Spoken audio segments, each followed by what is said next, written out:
Hi, welcome back to another episode of Tuba Tutorials. This week I'm talking about Plau's Concerto for Tuba and Strings. Now, if you ask any of my friends what my favorite piece is, they're going to say this. It is, I believe, truly the piece in our repertoire and for our instrument that has the most melodic potential and that's the most captivating for audiences. I've played this piece a couple times with orchestra, and the message that I always get from audience members afterwards is, I didn't know tubas could play melodies, and I didn't know tubas could sing so much. And it's true, this piece really requires you to sing. Now, a little background information on the composer.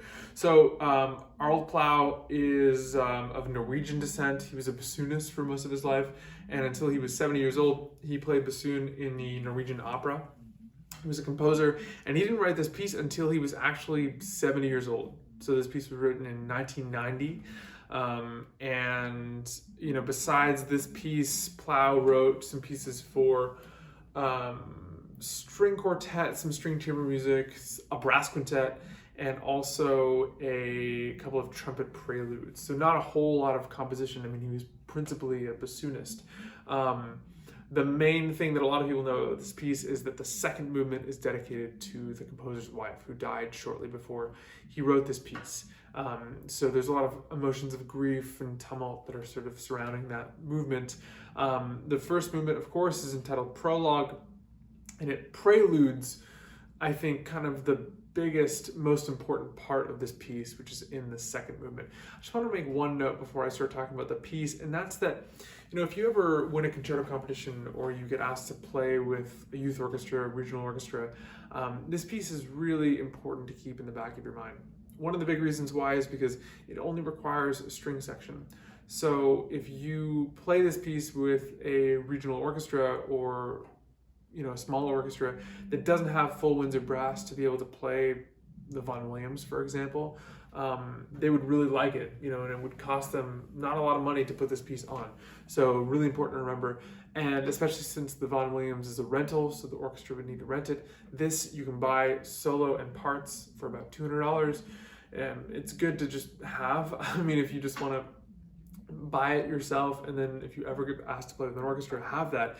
It's a really good thing. So keep that in the back of your mind, because it's often come up when an orchestra wants to program a piece that I'm playing.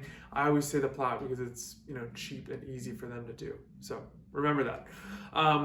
So the beginning of the prologue, I had a conversation with Michael Tilson Thomas at New World when we talked about how melodies that are descending are often expressing some kind of grief or sadness, and melodies that are ascending, so going up, are ones that are a little more optimistic and happy.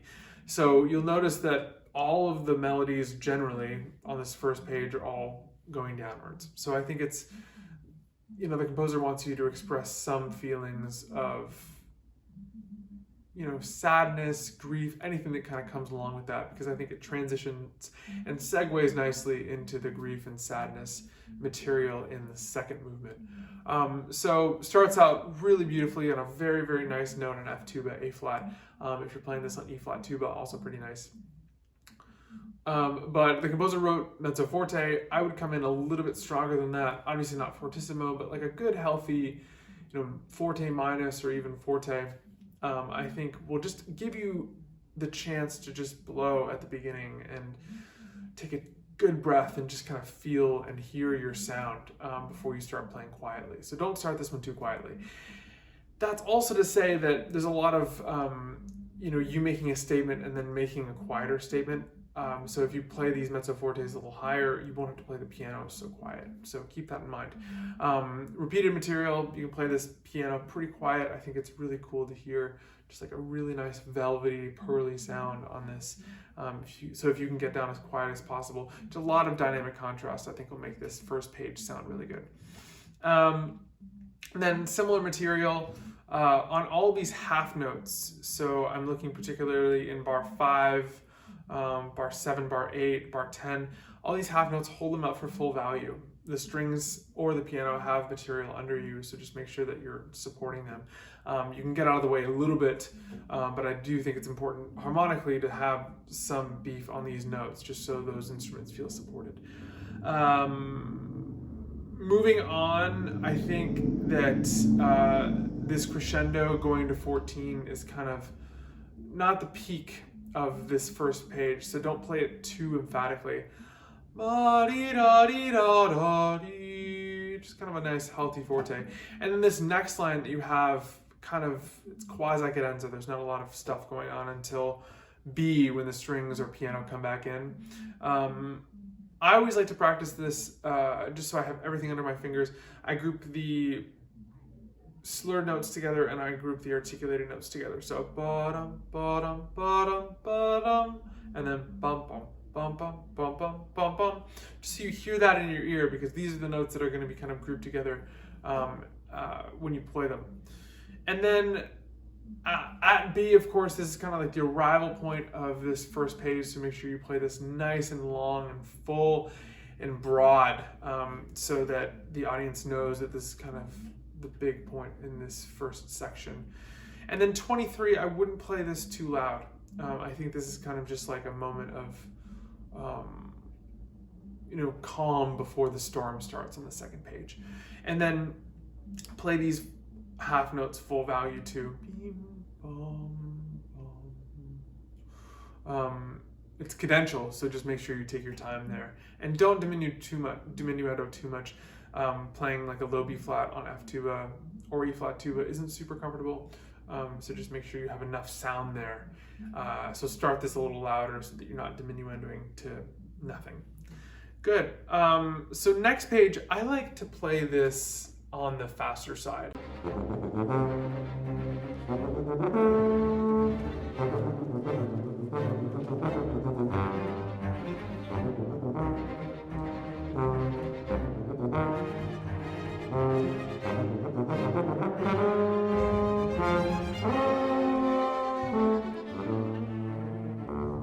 I know a lot of people will play this da da da da da da da da da da da da. I like to play this a little faster. Da da dee da da dee da da dee da da dee ba da dee da da dee da da dee da da da dee da da da dee da da. And really keep that pulse going. It's really, really important. The main reason why I like this tempo is this line around 70 gets so much easier if you can play it all in one breath. Of course, you can leave a note out. I've seen people leave out in 76, the third note in that bar. If you want to take a quick sit breath, just so you have enough breath to crescendo down to the low C at E. But I do think this tempo works mostly because the longer lines, you can play them in one breath. Yeah, other than that, I just think that if you play this as fast as you can so that it sounds comfortable, otherwise it can really get hairy and sound uncomfortable, especially if you're playing with strings, because 5/8, kind of a weird key for strings. So just don't play it too fast, but play it on the faster side so these lines get a little easier as you play them faster. So moving on, this is the section after E in measure 126. I like to see this is just kind of a broad comment. I sort of see this piece as rhapsodic in nature. And what I mean by that is sort of like Mahler constructs a symphony where he'll be in one mood for as little as like 4 bars or even a little less. I feel like this piece functions well when you're moving quickly between moods. And if you're just playing it all sort of one flavor, it doesn't really sound like that good of a piece. But if you're really going quickly between this kind of stormy movement and this deep and sorrowful mood, I think that it will make the piece just sound like less of just like one color. So that's particularly important in this section at 126. I like to do this in 3, or sorry, in 1, sort of a slow 3.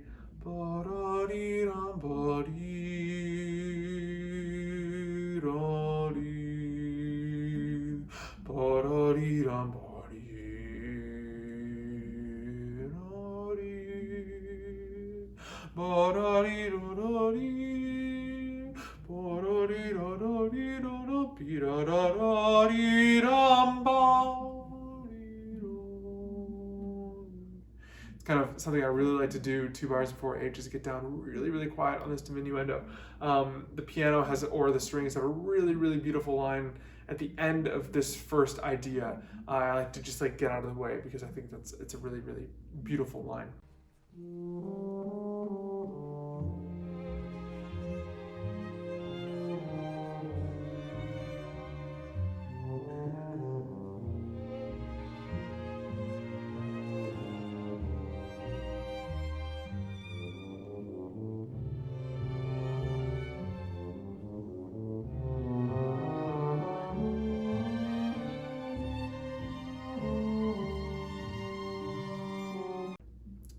And then similar H, I like to move it along a little bit here, maybe a little bit louder.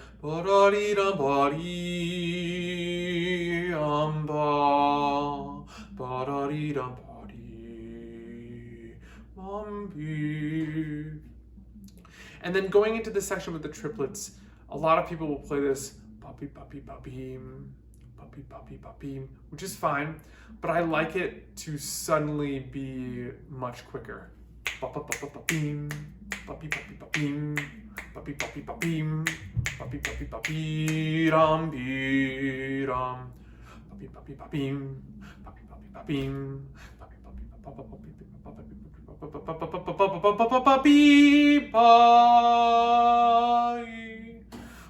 I think that those ideas, just if you play that whole section a little bit faster, it segues nicely into the vivo con fuoco section, which is in 1.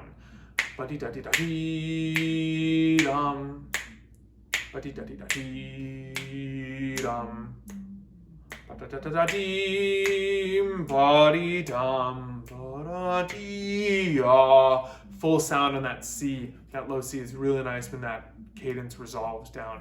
And especially if you have an F tuba like mine that has a nice low C, it's a good way to kind of show that you can play down there. And then on I, of course, the movement goes back, or the mood goes back a little bit. So just make sure that it's still the same tempo, but that it's a little bit more reserved and quiet.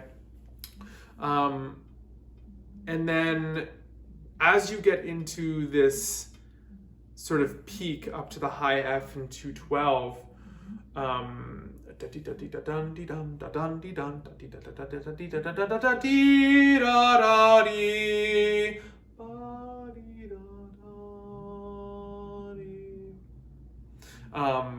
make sure that it's not too loud, because at this point there's just been a lot of loud. So this whole section can be just a little bit quieter. And if you play this sort of section a little more subdued, it segues nicely into the recap of this waltz material at 222.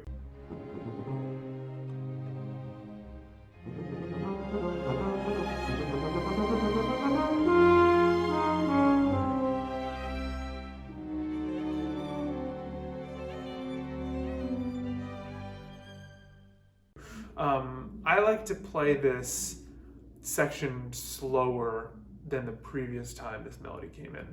So before it was, and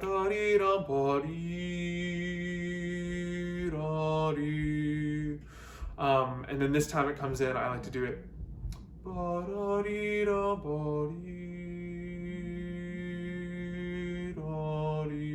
I'm always trying to think of, if a melody comes back, how can we play this differently than before? Otherwise, it's just going to sound like, you're rehashing ideas from before. So if you can find a different way to play this material that is almost exactly the same, I mean, literally exactly the same as before, I think it will come off as fresh to the audience.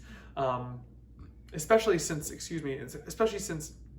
you have played all of this material before, and it's getting slower and quieter as you go down through until this, like, kind of the coda, this faster section. So most of the emotion has been kind of expended already.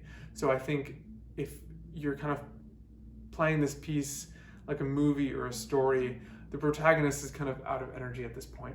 And he kind of needs to, he or she or they need to just conserve their energy for this coda section. So play this section just a little bit more reserved than you have been before. And then the allegro, of course, self-explanatory. It's kind of just full steam ahead to the end. Da da da da da ding, da da da da da ding. It's kind of a, you know, a fast 5/8, a sort of 7/1. Ba ba ba ba bing, ba ba ba ba ba bing.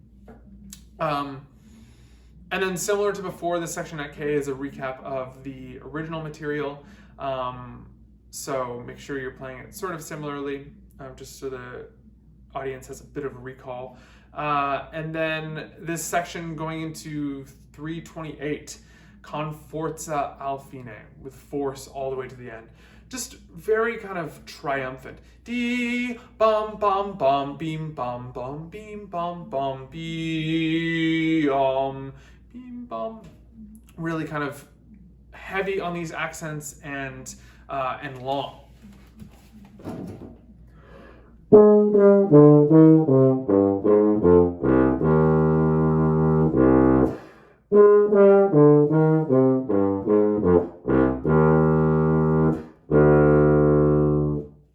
Nice and long, nice and full, and nice and loud all the way to the end.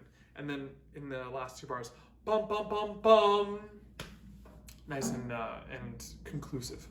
Good. Okay. So the main part of this concerto, obviously, is, like I said before, the second movement. The composer was stricken with grief with the death of his wife, and was really feeling that in this particular piece while writing this piece. It's kind of funny, you know. I think it helps me play this piece knowing that he was a bassoonist. The bassoon is obviously a very wooden sound, and I feel like the best sound that you can get is kind of one that is a little hollow on this. It's almost eerie, this melody, and it's truly one of the most beautiful melodies I've ever come across. So my phrasing in this opening section, I try to play 5 full bars without breathing. Ba-dee-dee, da-da-dee-da-da. Ba-dee-dee, da-da-ba-dee, ba-dee-dee, ba-da-dee, da-da-dee-da, ba-dee-dee, ba-da-da-dee-da, ba-dee-da, ba-dee-dee. Breathe here. Ba-dee-dee, crescendo, be-da-dee-da, ba-dee-dee-dum, ba-dee-dee-da.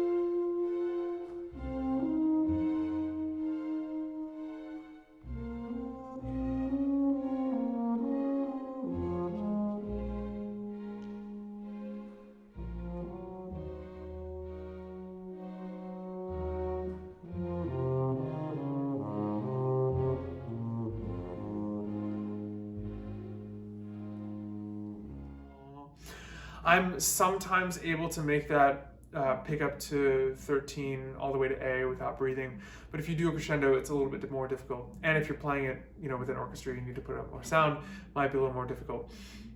I like that breathing pattern, mostly because it allows you to really tank up for this high phrase going into 9, and you're just playing a lot of notes without breathing, because truly when you're in the high register, if you're playing it correctly, it doesn't need a whole lot of air, so you don't need to take a whole lot of breaths.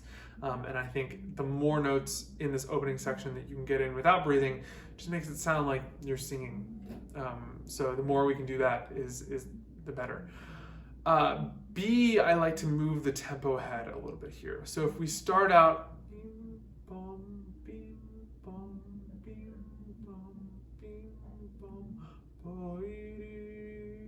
I like to move this ahead, maybe not too much faster, maybe just like a couple clicks, but just so you know you're thinking a little bit more ahead. ba-dee-da, ba-dee-da, da-da-dee-da, ba-dee-da, ba-da-dum, ba-dee-da-da, ba-da-da, ba-dee-da-da-da, be-dum, ba-dee-dum, ba-dee-dum, ba-dee-dum, ba-dee-dum, ba-dee-dum, ba-dee-dum, ba-dee-da, ba-dee-da. So obviously a little bit challenging to figure out where to breathe here. I like to breathe. This is the fourth bar of B after that long C, and then at this high C, I like to take a breath there too. I like to take a little bit of time in this is 1, 2, 3, 4, 5, 6, 6 after B2. Ba-dee da da dum be dum.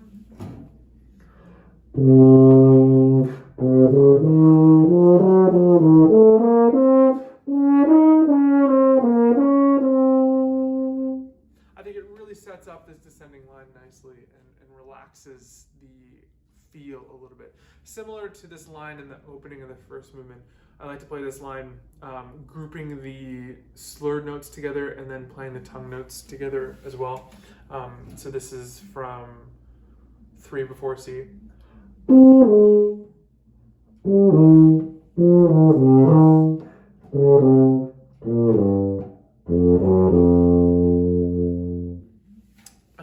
And then playing the tongue notes together as well. And I just feel like it really kind of sets up the articulation to be consistent, but it also just gives your brain a way to wrap, gives your brain something to focus on here. Where to breathe in this line is sometimes kind of challenging as well. I always like to breathe on kind of the lowest note of these descending lines. So at this C third note of 37, this G flat right before C, this is, sorry, not the one right before C, but the one in the middle of the bar. And that's just, you know, you can't play that whole line in one breath. So it's important to find places to breathe that are moderately comfortable. At D, this is kind of like, I feel like just ultimate sorrow. The minute that the composer found out that his wife was dead, this is kind of that moment for me. Kind of that confusion, sadness, anger, all wrapped into one. Just like just a cry.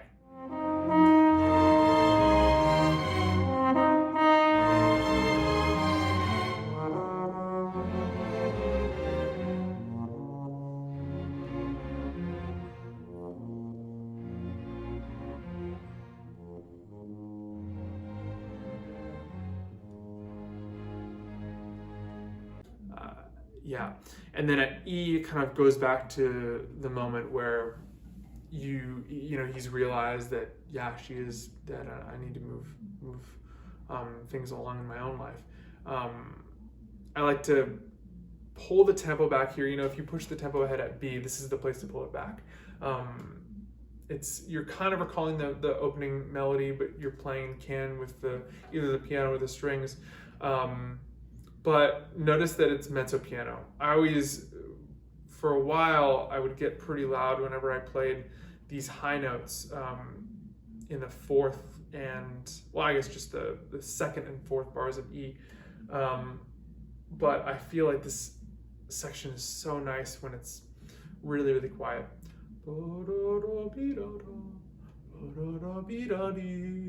Just kind of very sotto voce. Good, and then all this material before F is just kind of transition material, so just play it really kind of delicately and save some stuff for the rest of this movement. At F, of course, this is just recalling the opening melody. I like to play with the breathing a little bit here, so I breathe in the same place after 5 bars of F, but then I'll just kind of relax the energy going into G. So you remember before how I crescendoed on this long note before in 79. I won't do that here.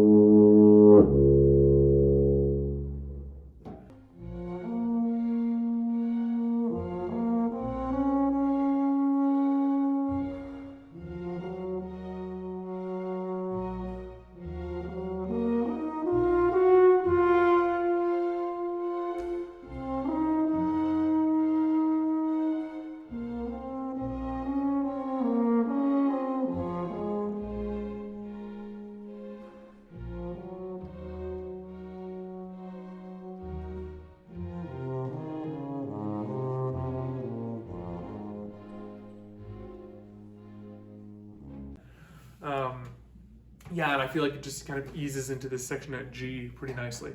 So this is where the piece kind of gets a little weird, or starts to get a little weird in my opinion. But it's okay, because if you have a reason for why it's weird, it doesn't sound weird to the audience. So for me, all this kind of sextuplet material is all new and a little foreign. It's kind of odd for me when you introduce new elements in a piece so far along, like the end of the second movement. It can be kind of jarring for the composer, for the player, I mean, and also for the audience. So just make sure that you have a reason why this section is in this particular movement. I like to see this as nostalgia. So these motives and these melodies are a little playful.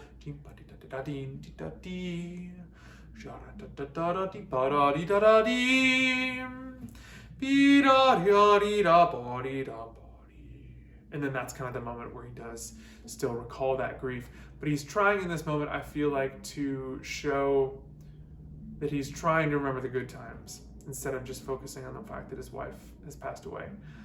So just make sure, again, that you have a reason why a piece might get a little weird sometimes. Because, again, if you play it convincingly, I don't think the audience will find it that weird. With these sextuplets, I like to play with a little bit of rubato on them. You can play them straight. It can get a little plotty sometimes though, so I like to do a little bit of like a jeté, like kind of throw these notes aside. And wait on the first note and then just kind of accelerando through the figure a little bit. It's just a way for me to kind of push that nostalgia, playful feel a little more. And I think it works. But do whatever works for you and whatever works for your interpretation. Yeah, and so this last note, also something to note too, is that if you're playing this in F tuba, sometimes I've heard players where their A flat is really, really high. So just, this is a third with the piano or the strings, so just make sure you keep that note low because the third needs to be pretty low. Anyway, and if it's sharp, it'll sound pretty gnarly.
Good, and then the finale is the shortest movement in the piece, but I think it's the one that's the most misunderstood. I make jokes with my tuba friends sometimes that, I feel like most third movements in most tuba concertos are pretty bad.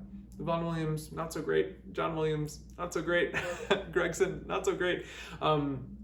But this piece for me was really missing a cadenza, and I'll go over my cadenza a little later on, but it just kind of feels like the composer has reached his point of grief and he just doesn't want to write or doesn't want to play anymore. And that's why this piece has this kind of throwaway last movement. It does go along with my interpretation. So again, if you have an interpretation, just make sure that all the things and all the ideas in the piece go along with that interpretation so that it makes sense for you and makes sense for the audience.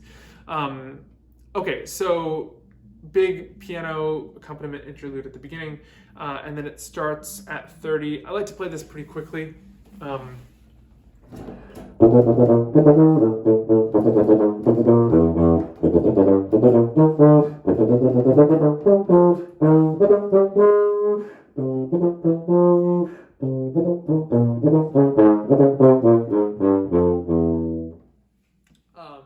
select a little bit of slowdown in 42 and just kind of slow all the way back into that melody at 46. Bum bidi bum bum bidi bum bum bidi bum bum bum bim bum bum bum bum bum bum bum bum, and subito, tempo primo.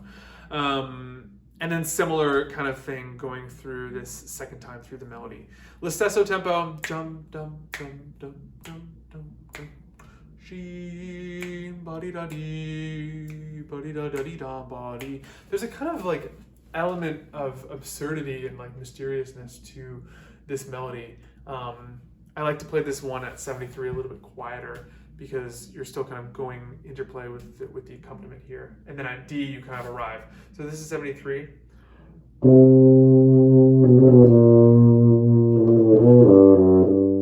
And then really kind of a piano voce at D.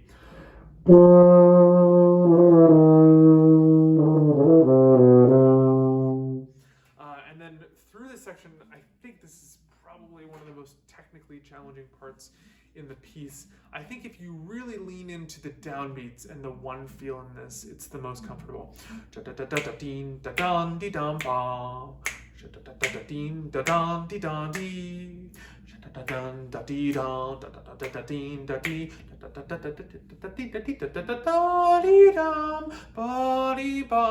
And tranquilo, but still right ahead, going through E.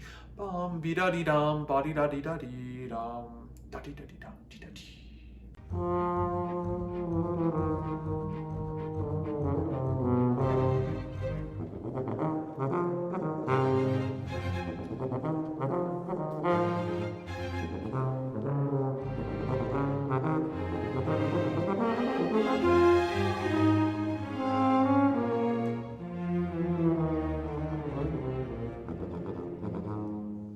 And then this section at E, I feel like it's just transitional material to the quasi cadenza that the composer's written out.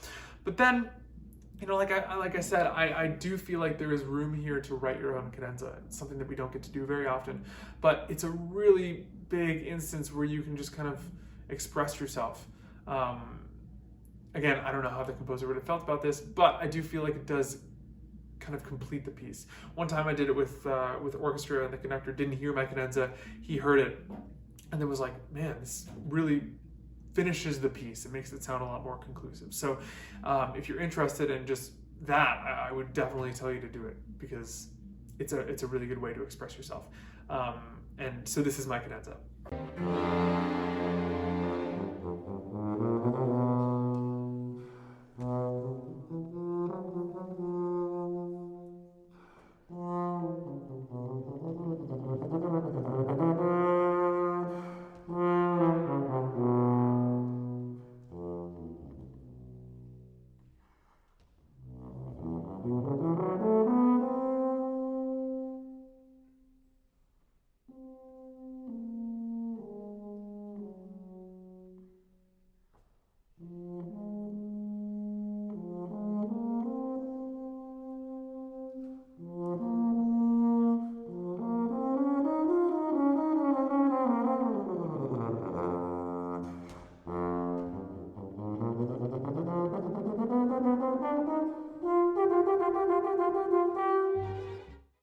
All right, so that was my cadenza. As you'll notice, I bring in elements of the first movement, the second movement, parts of the Vaughan Williams Concerto for the tuba players in the audience. And again, just if you can find ways to tie in elements from the piece, it kind of instigates an element of a recall with the audience. So they're like, oh, I heard that before. And it kind of makes the piece a little more cohesive for them. And then after G is just kind of all steam, full steam ahead to the end. In the last 6 bars, I like to have a little bit of accelerando here, just kind of like all the way to the end.